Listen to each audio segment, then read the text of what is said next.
So, before we are going into details, we will discuss about what are the course structures. That means what we will study in this subject. That is corporate forms of tourism. So, what subjects we will study in this chapter? The first one is what is the objective? What is the objective of corporate forms of tourism?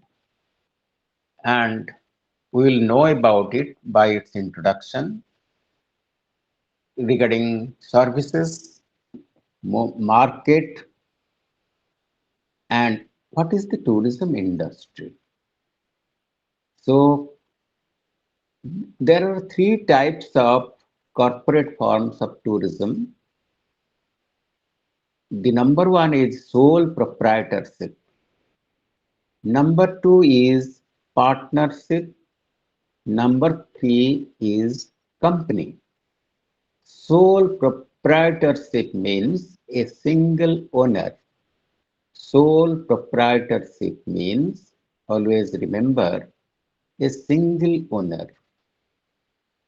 And in this subject, we'll discuss about what are the salient features of sole proprietorship, what are the advantages of sole proprietorship form, and what are the disadvantages.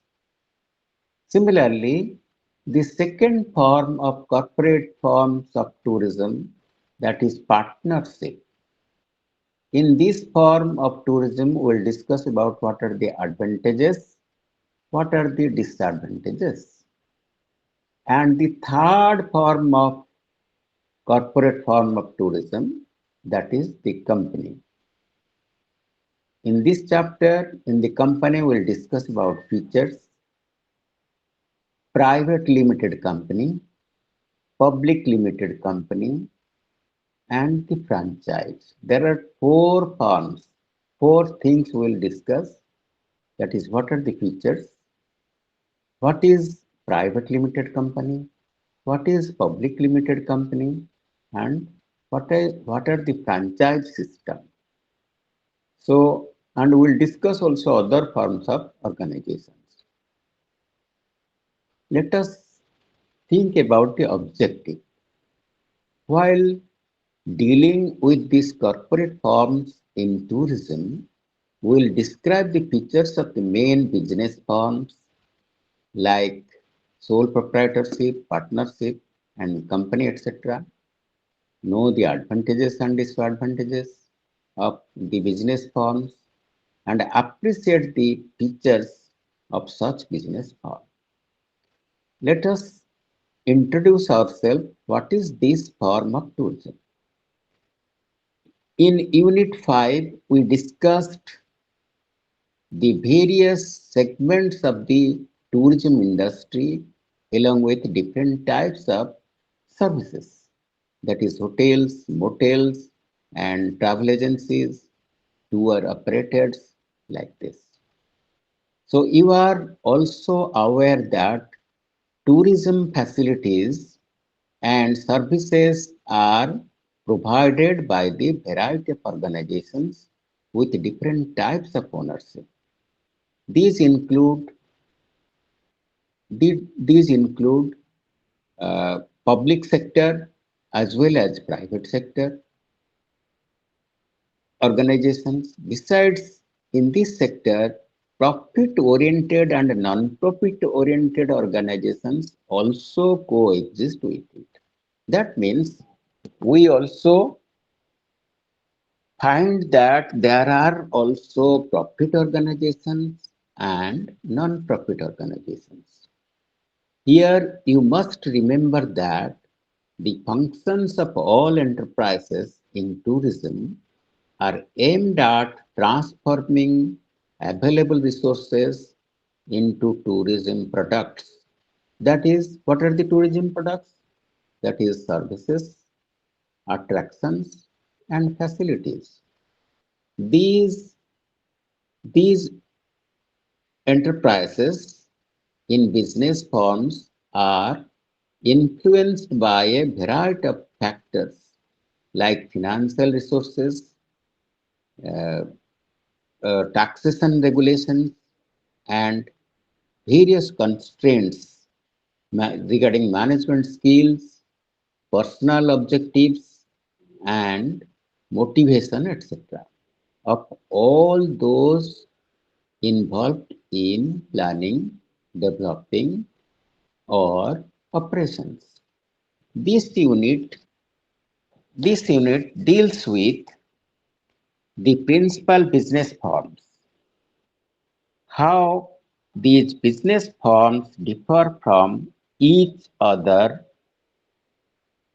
and also what is the another form. So, in this form, we'll discuss about different types of forms. Then we'll first think about the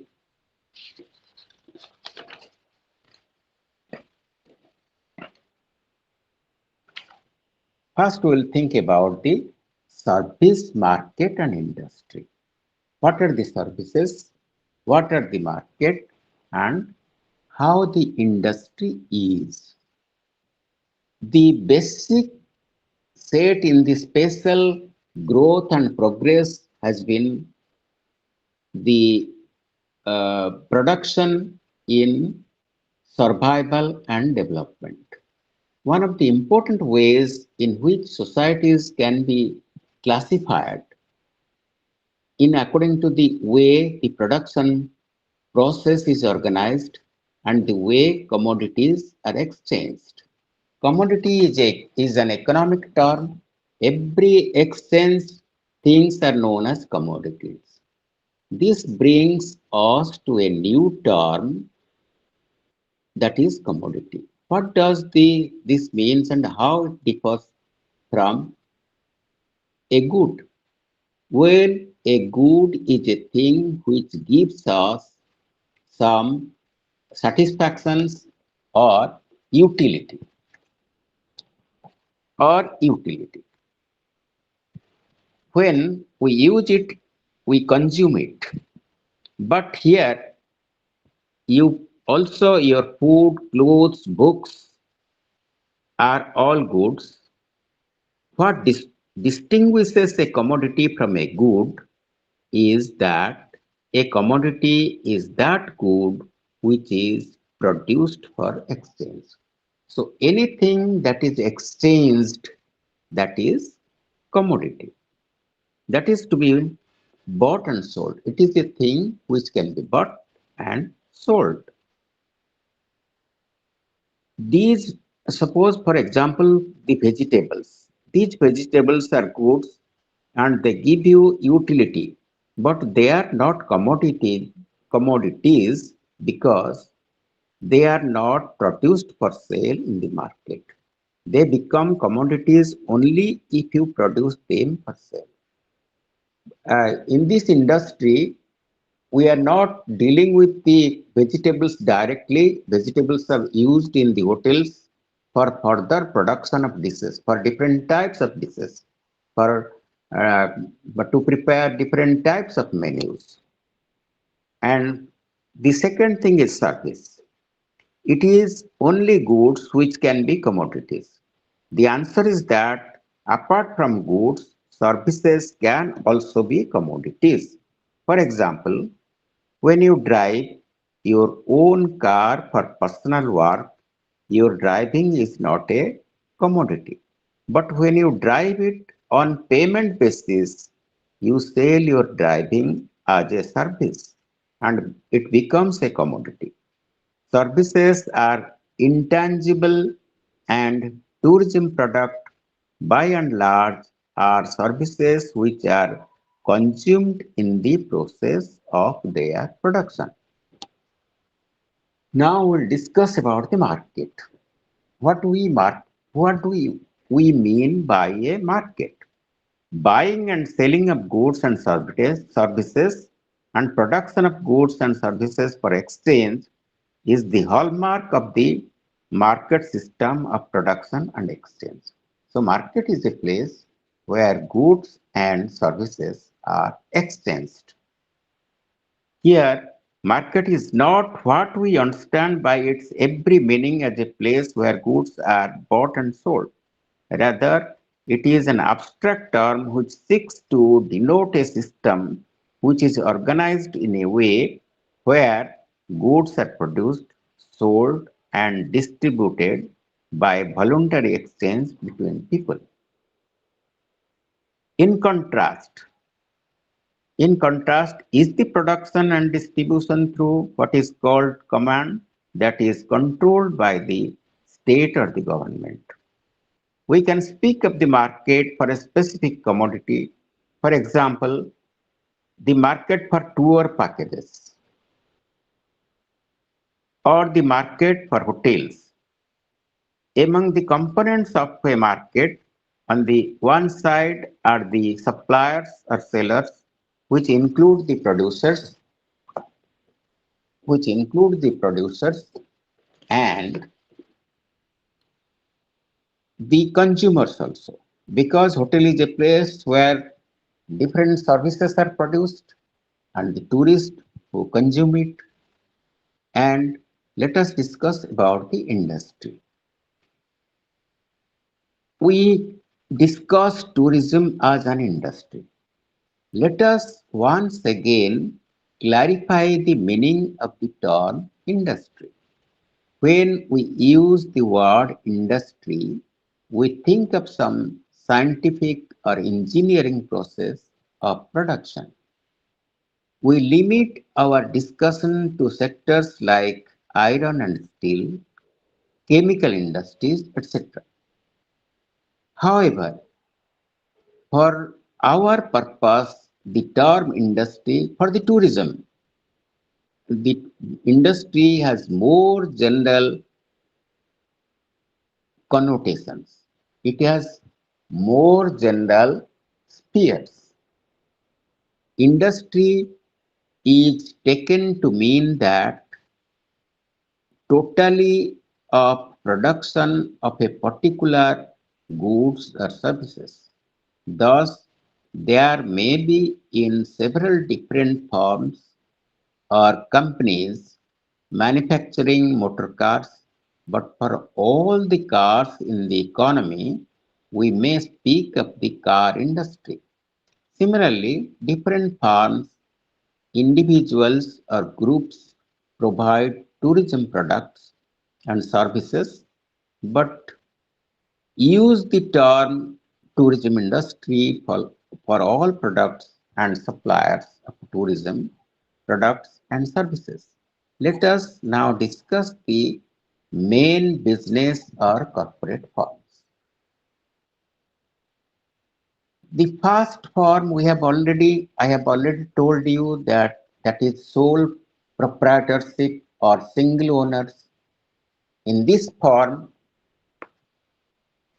a proprietor is the person who owns and controls his own business. As the name suggests, sole proprietorship is a form of business which is owned and controlled by one person. That means single person's business is the proprietorship business. Then let us discuss another thing I want to tell you that it is the owner who takes the risks, mobilizes the resources, receives the profits or bears the losses in this sole proprietorship process. Let us discuss what are the salient features, what are the main features of sole proprietorship form of business. That means the number one is single ownership. There is a single person owning the business with no partnership or cooperative structure. That means in this form of business, no partnership is involved. So a single person is there who decides the fate of the business. The second silent feature is personal organization or common identity. This means that the person is the business and the business is the person. Unlike a company where the firm or the business organization has a legal entity which is separate form of independent of the owner. In sole proprietorship, the person and the business firm are the same. This has certain implications, such as that the person pays personal income tax and all earnings, tax on all earnings. So, whatever he earns from that sole proprietorship form of business, he pays his own tax. Nobody other than him will pay. He is responsible for the payment of taxes. Then self-finance. In the sole proprietorship, finance is entirely employed by the person from his or own resources by the borrowings. The person cannot issue shares or bonds to raise in this market. The third silent feature is that profits and losses. In this form of business, in the sole proprietorship form of business, the proprietor or the owner alone bear the losses or earn the profit. Whatever the profit he earns, it is only he can enjoy. Other than him, no will be able to enjoy it. Then registration. Unlike partnership or companies, there is no special legislation which govern the proprietorship. There is no special laws which govern the sole proprietorship form of business. For companies, there is the Companies Act. For cooperatives, there is the Cooperative Societies Act. For partnerships, there is Partnership Act, but there is no similar legislation for sole proprietorships.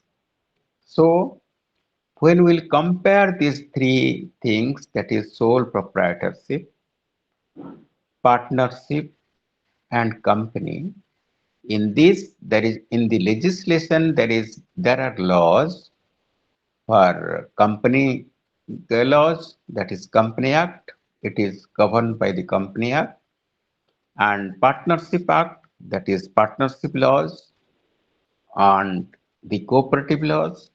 But in the single owner, he is responsible for his own omissions and commissions.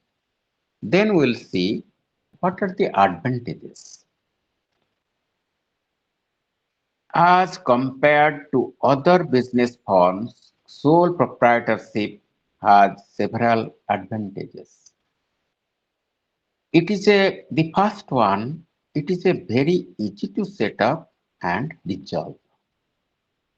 The person wishing to set up a business uh, does not have to go through complex legal formalities so or bureaucratic procedures. Usually, sole proprietorship requires less capital than other business forms to set up.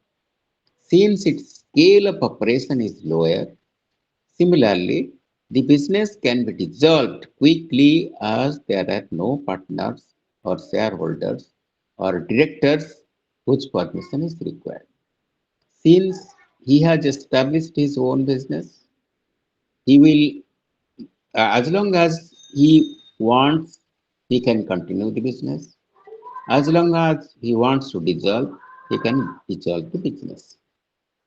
The second advantage is that for decision making, the owner enjoys independence and flexibility. The owner can decide or change decisions quickly as per one's own wishes.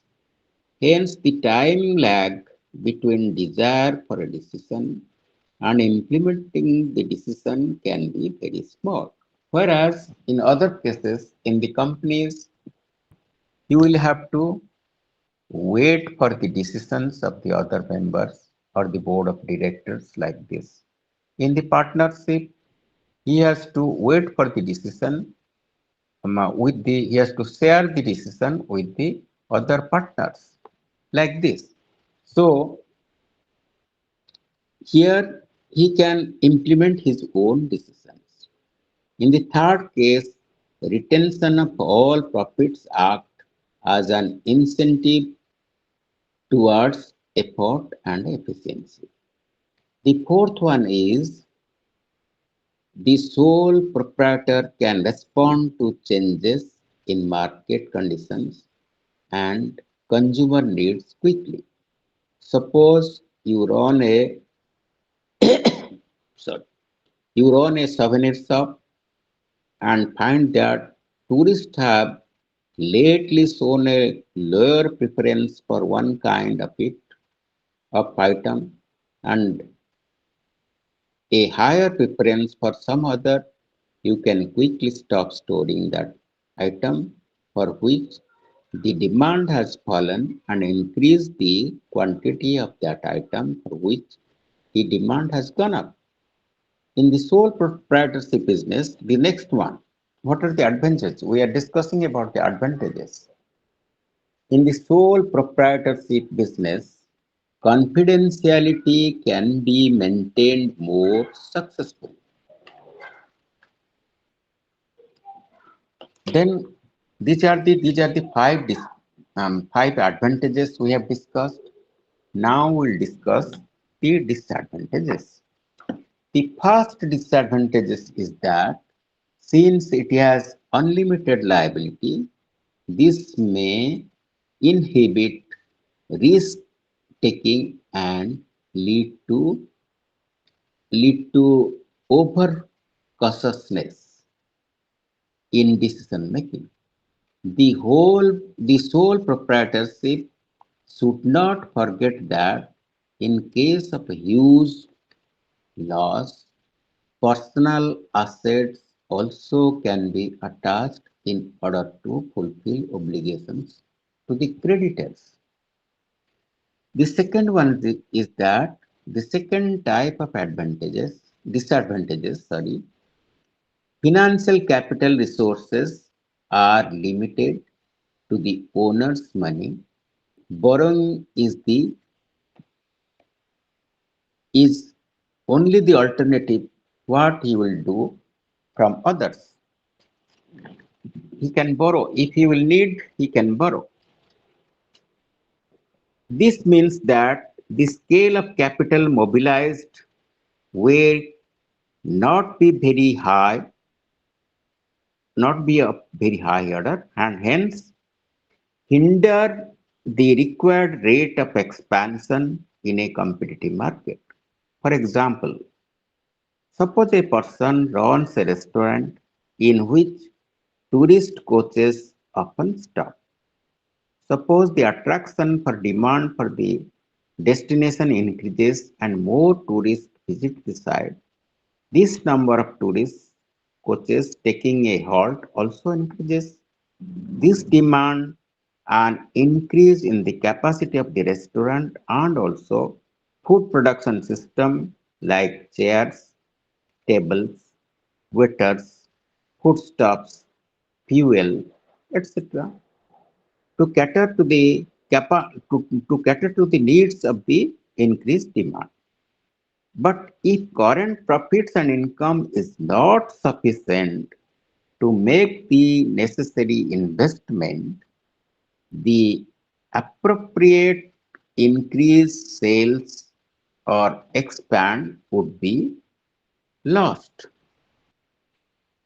And the next one is disadvantages is that there is only the owner to provide managerial skills, and this may not be adequate as the business grows. New ideas and methods may be required because the day by day in the world, the new ideas, the new methods are coming up so that for the new skills, new methods, it requires further knowledge.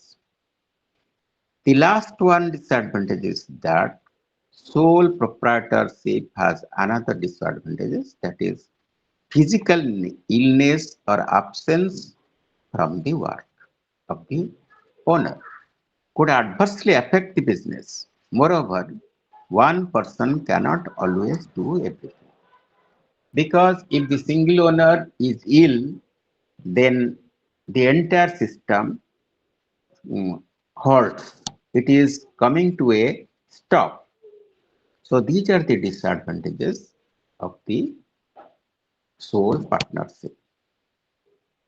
Then we will go the second form of corporate business, that is partnership. Any two or more persons can get together to form a partnership for doing some business. Each may agree to provide some amount of work and capital. They also agree to share the profits. They may agree, they may agree to share losses and debts. An oral agreement would suffice, but usually a proper written legal agreement is drawn up spelling out the terms and conditions. A partnership, let us now emphasize that a partnership is an association of two or more persons who operate a business, for example, a travel agency or a hotel as co-owners under some agreement. So they can make an agreement and either put up a travel agency or hotel.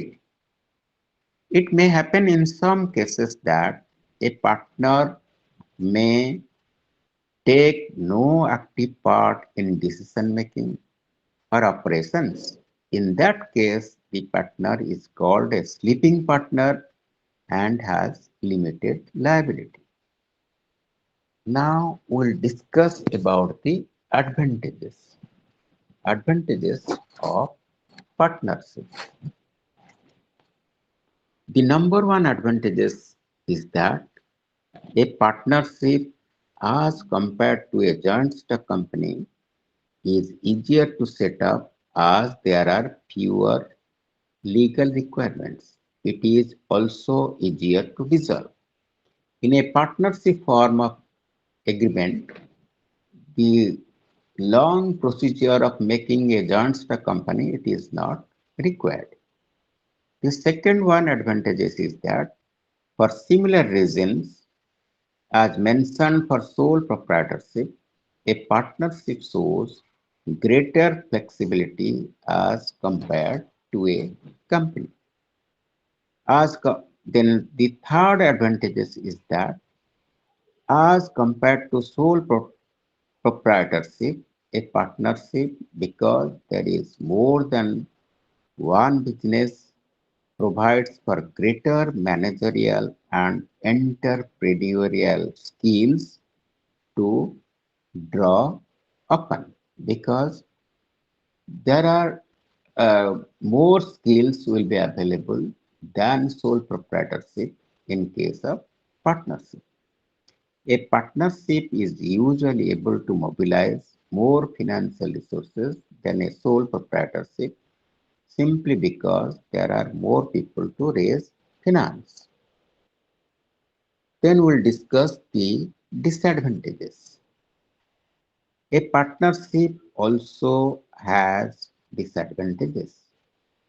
Its principal disadvantages stems from its properties of unlimited liability and legal responsibility for the action of the partners. Each partner is liable without limit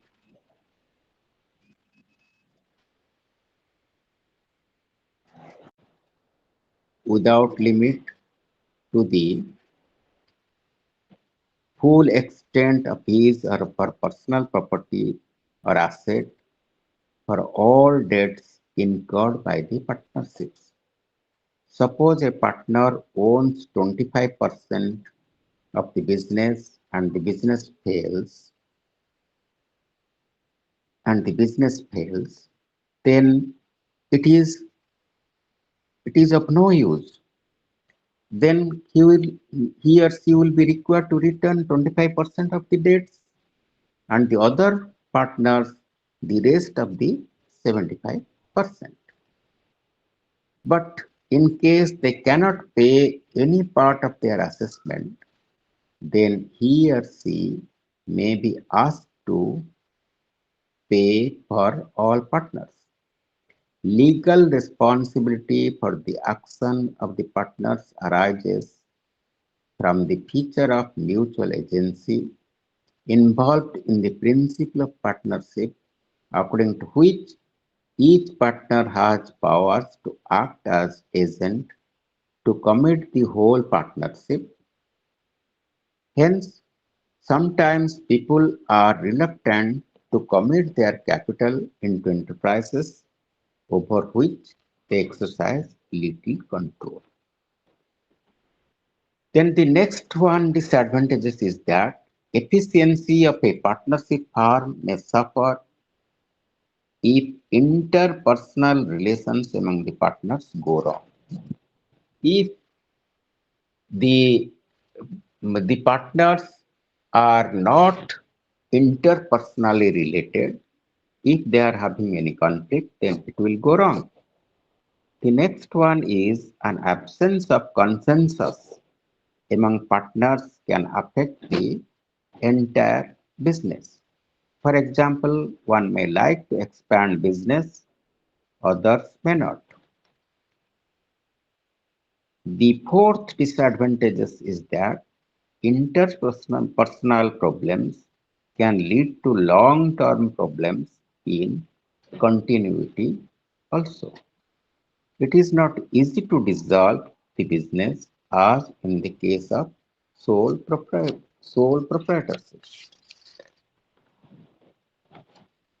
Then we have already discussed about sole proprietorship and partnership. Now we'll discuss about the company. The joint stock company is historically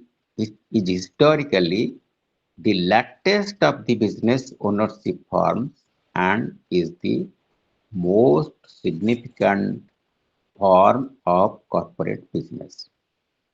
It is far the dominant form business throughout the world. This holds true in tourism industry also. Airlines like Air India, Lufthansa, tourism firms in India,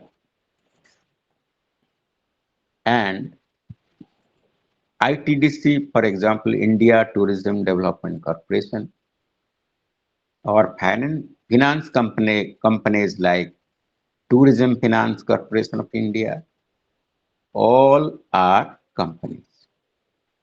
The size of the business of a joint stock company is much bigger than sole proprietorship and partnership. The size of the business of the company is larger, is quite wider than sole partnership or the sole proprietorship or partnership form of business. Now we'll discuss about the features. What are the features of the company? The number one is as a business firm, it is in itself a legal entity, although partnerships have to function under a legal act called the Partnership Act. A partnership is a separate legal entity only in name. The partners are jointly described as a firm, but a partnership does not have a legal entity independent of its partners. A corporation, on the other hand, is a legal entity independent of shareholders. The company is autonomous and requires incorporation. The next one is that means it will be incorporated in the Companies Act.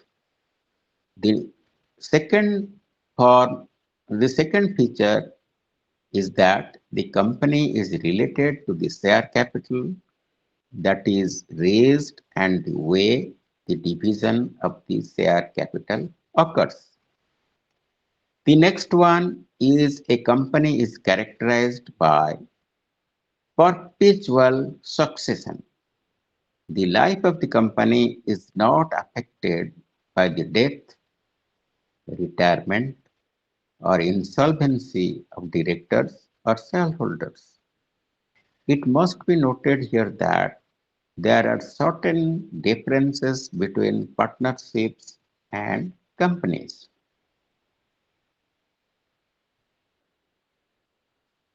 The number one, as has been mentioned more than once, a company is incorporated. A partnership, on the other hand, has no legal entity of its own.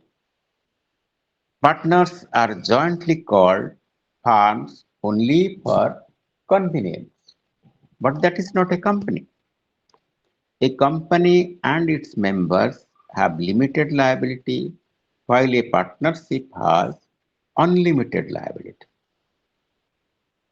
The third one is the share of interest of a partner in the business is not transferable without the consent of all co-partners.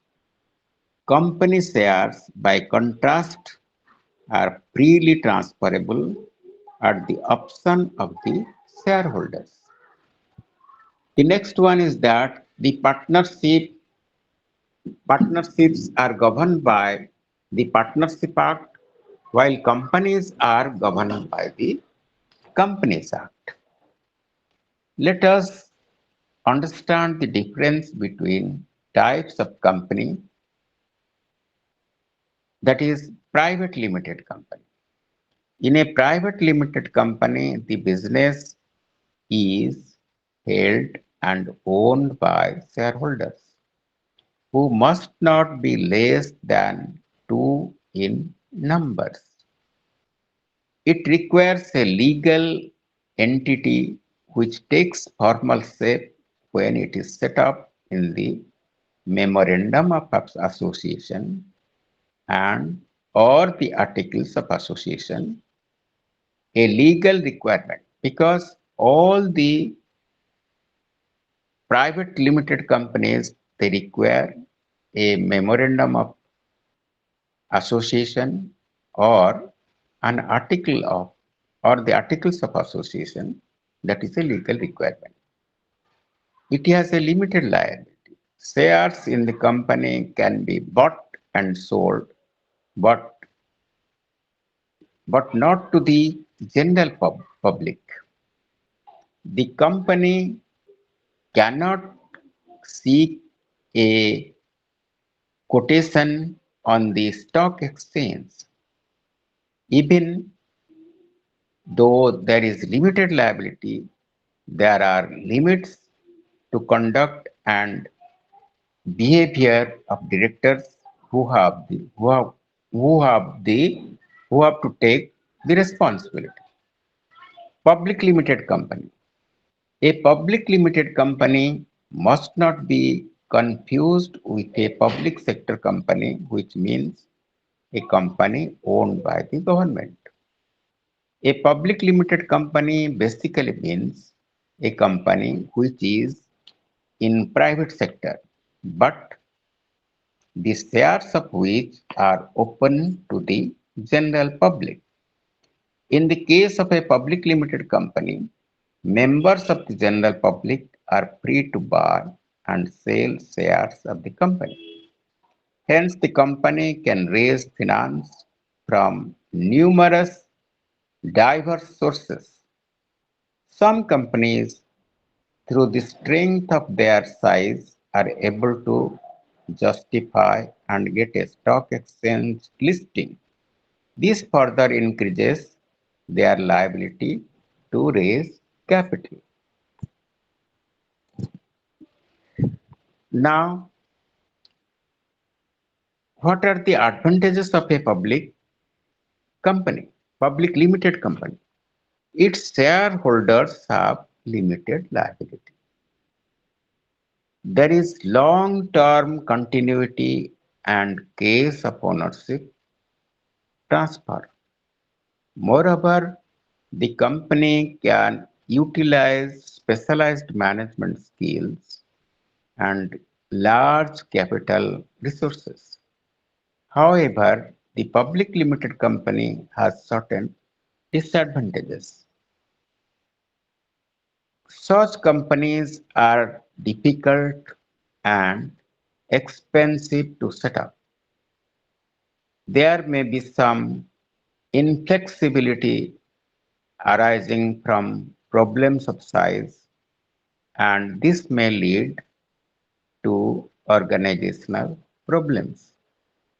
Motivational problems may arise from a separation of ownership and control.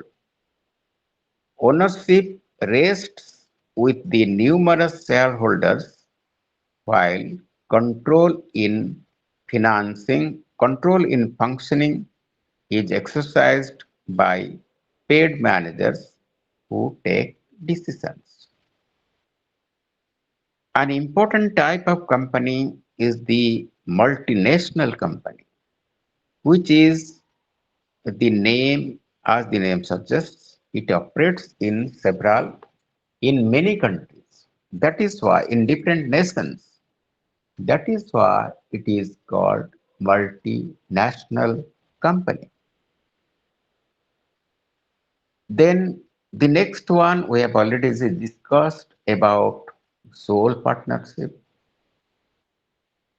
and sole ownership, sole partnership, the company, and the last one is the franchise. This is yet another form of business which exists in the tourism sector. The franchise is characterized by an agreement called a franchising agreement between the parties, a franchisor and a franchisee. That means who gives franchise is a franchisor, who takes franchise is a franchisee. And in this system, this is known as franchising agreement. Under a franchising agreement, the franchisee agrees to pay the franchisor a loyalty or commission apart from a flat fee in exchange for the use of national or international brand name and where appropriate other help such as building plans and site selection as well as sometimes production methods, management and accounting procedures, establishing and running the business while buying into a franchise involves high cost, but risks are considerably reduced. Franchising is quite prevalent in the restaurant business and food industry because there are many hotels who give franchise to the franchisee.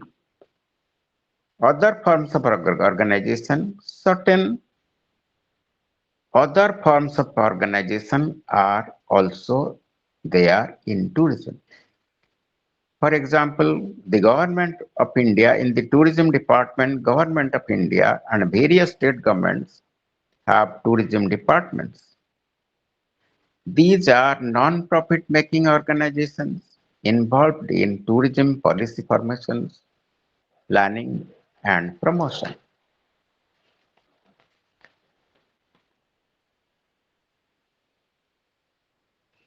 Tourism development corporations. So many tourism development corporations, they are the profit earning organizations, are established at center like ITDC. And in state governments, there are some state governments, they run hotels, other accommodations units, conducted tours, guide services on commercial basis. And the transport operators, they are also doing some transport, just like Rajasthan Tourism Development Corporation, Odisha Tourism Development Corporation, Andhra Pradesh Tourism Development Corporation, Assam Tourism Development Corporation, like this. Then local bodies. In some cases, the local body like a municipality owns leisure or sports complexes which are also issued by tourism.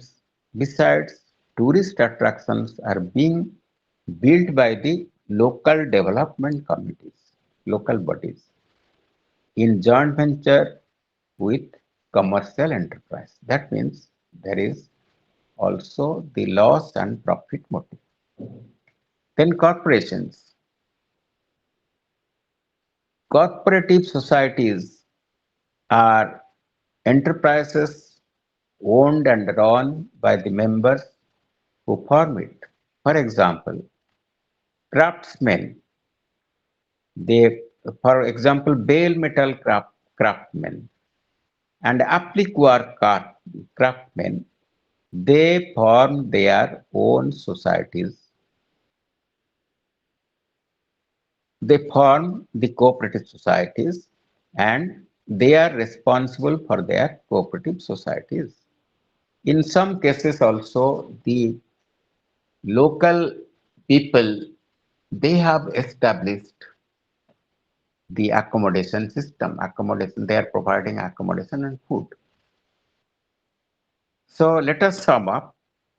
The tourism industry primarily supplies service in the market for tourism products. We have seen that those goods and services which are bought and sold in the market are called commodities. The market for tourism, like most markets, is characterized by the existence of several business forms, that is sole proprietorship, that is partnership, and joint stock companies. Then also the franchise systems are available. Now we are summing up the subject, and there are local development committees, there are cooperative society, just like craftsman society. Then what are the key words we have already learned? An incorporated company generally is any company. Then what is dividend? The part of the profit which is not retained by the company and is distributed among its shareholders, that is a dividend. Exchange, an abstract term. Exchange is an abstract term denoting the buying and selling of goods and services at their prices. Share capital, it is it is one of a number of equal portions in the money capital of a company which entitles the owner to a portion of the distributed profit.